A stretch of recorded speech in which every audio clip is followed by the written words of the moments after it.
Today, we're digging into a real paradox in India's economy. We're looking at the years between 2014 and 2025, a time that, for many, was defined by incredible growth. But for just as many, it was a story of deepening struggle. You know that famous line from Charles Dickens? It absolutely nails what we're talking about here. It's the perfect way to frame India's recent economic story. Because on one side, you have these amazing stories of growth, but on the other, a much tougher reality was playing out for millions of people. So the story we usually get, the one you see in the headlines, is all about success, right? It's this picture of a booming economy, wealth just exploding, and inequality shrinking. It's the story of India as this unstoppable economic powerhouse. But that brings up a really important question. I mean, once you get past all the big numbers and the national averages, what did this decade of massive change actually feel like for a typical family? Does their life match those headlines? Well, that's exactly what we're going to dig into. To really get what's going on, we have to look past those simple growth numbers and zoom in on something called income mobility. This is what unlocks the real story of who's actually climbing that economic ladder, and maybe more importantly, who isn't. So what in the world is income mobility? Well, think of the economy like a giant ladder. Income mobility isn't just about how much money to make right now. It's about whether you're moving up the rungs of that ladder over time or if you're slipping down. And here is where the story completely flips on its head. The data from this period shows something that feels, well, totally counterintuitive. Even with all that talk of economic growth, the main trend for most households wasn't climbing up. It was slipping down. And you can see the trend right here. By 2025, almost 27% of households had actually fallen down the economic ladder from where they were back in 2014. Meanwhile, a little under 24% managed to climb up. For the average family, the risk of falling backward became greater than the chance of moving forward. Let's just let that sink in.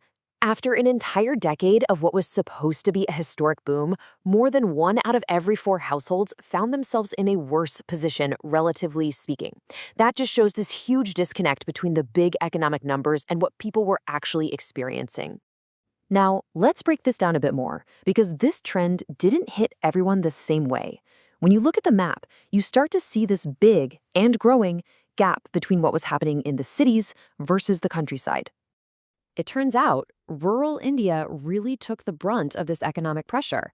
The slide downwards was much steeper there. Now, don't get me wrong, urban areas had their own ups and downs, but they were definitely more shielded from the worst of it.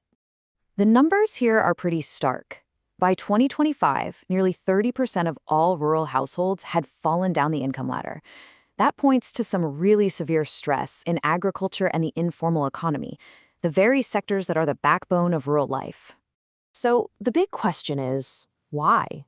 What's really driving all of this? Well, the analysis shows that these old structural barriers tied to a person's social identity are still playing a huge role in their economic fate. And when you look at the data by social group, you see this really clear pattern. While just about everyone felt the squeeze, the increase in downward mobility was way sharper for historically marginalized communities, like other backward classes or OBCs and scheduled caste or SC households. And at the same time, Muslim households found it the hardest to climb up. The source points to some really deep-rooted issues here.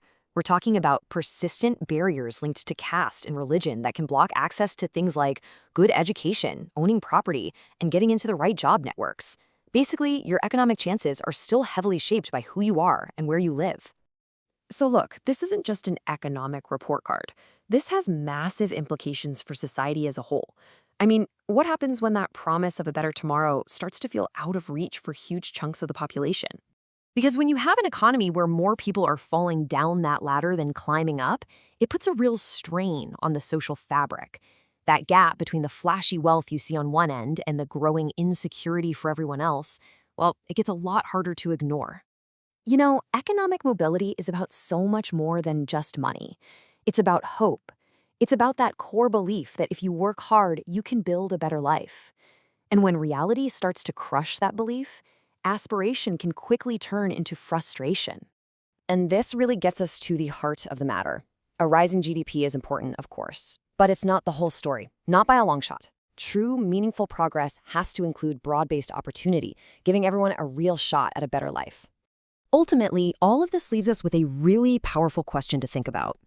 It forces us to look past the easy headlines and ask ourselves, what's the point of economic growth if it doesn't come with the promise of a better life for everyone?